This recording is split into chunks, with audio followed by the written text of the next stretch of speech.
पूरे देश में स्पेशल इंटेंसिव रिवीजन क्यों? कि एकाएक चुनाव आयोग को क्या सूझी कि पूरे देश का स्पेशल इंटेंसिव रिवीजन किया जाए। जनवरी में समरी रिवीजन के बाद 4.5 लाख लोग मृत बताए गए थे और अब 22 लाख लोग मृत बताए जा रहे हैं। बंगाल को टारगेट करने के लिए बिहार में यह एक्सरसाइज की गई है। राहुल गांधी चुनाव चोरी का आरोप लगाकर चुनाव आयोग पर जो दबाव बना रहे हैं उससे भी कहीं न कहीं चुनाव आयोग परेशान है। माइग्रेटेड पॉपुलेशन के नाम पर किसी एक जाति, समुदाय या विचारधारा के लोगों को निशाना बनाया गया है कि चुनाव आयोग का यह खेल जहां एक बार फिर सुप्रीम कोर्ट को भ्रमित करेगा। मोदी जी के अमृतकाल वाले सरकार में इसका हाल ऐसा कर दिया है कि चुनाव आयोग पर लगातार बेईमानी के आरोप लग रहे हैं।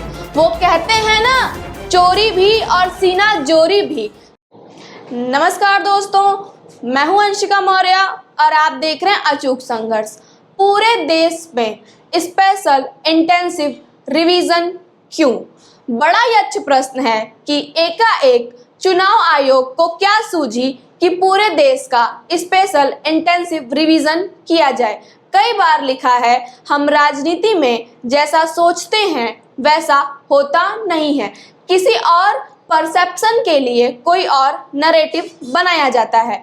मोटे तौर पर बंगाल को टारगेट करने के लिए बिहार में यह एक्सरसाइज की गई है। साथ ही साथ दक्षिण में कुछ राज्यों मसलन तमिलनाडु और केरल को भी इससे प्रभावित करने की कोशिश की जाएगी। लेकिन इस रिवीजन का एक पहलू और है।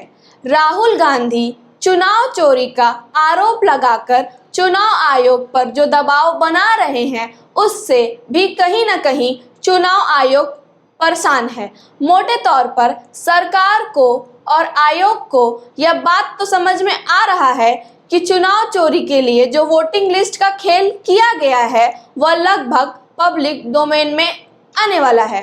इंटेंसिव रिवीजन के नाम पर मतदाता सूची में जो हेरफेर किए गए थे उनको वापस से साफ सुथरा कर अपनी छवि को साफ पाक करने की कोशिश भी है।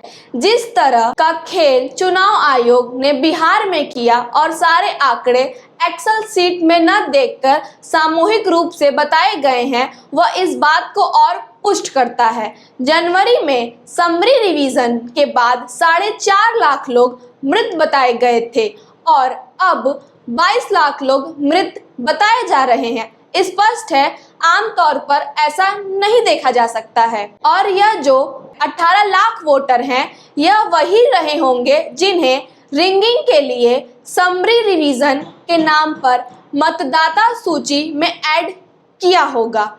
यही नहीं, जितने मतदाता लोकसभा चुनाव में रिंगिंग के लिए चुनाव आयोग ने इस्तेमाल किए होंगे उसके डाटा समायोजन के लिए उसमें माइग्रेटेड पॉपुलेशन को निशाना बनाकर इसे समायोजित करने की कोशिश की होगी।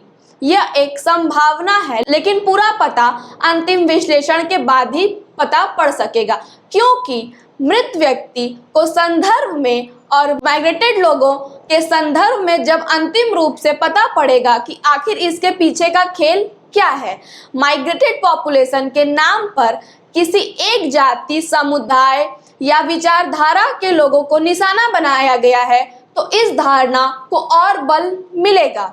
अगर विपक्ष मतदाताओं के बारे में अपने नैरेटिव को सही साबित नहीं कर पाया तो यह माना जाना चाहिए कि चुनाव आयोग का यह खेल जहां एक बार फिर सुप्रीम कोर्ट को भ्रमित करेगा वहीं अपने मकसद में कामयाब हो जाएगा। चुनाव आयोग जो अपनी निष्पक्षता के लिए जाना जाता था, मोदी जी के अमृतकाल वाले सरकार में इसका हाल ऐसा कर दिया है कि चुनाव आयोग पर लगातार बेईमानी के आरोप लग रहे हैं। वो कहते हैं ना, चोरी भी और सीना जोरी भी। चुनाव आयोग इसके बाद भी बेहाई और थेथरलाजी पर आमादा है। एक कहावत और है, मैं ही राजा मैं ही मंत्री। नमो बुद्धाय, जय संविधान।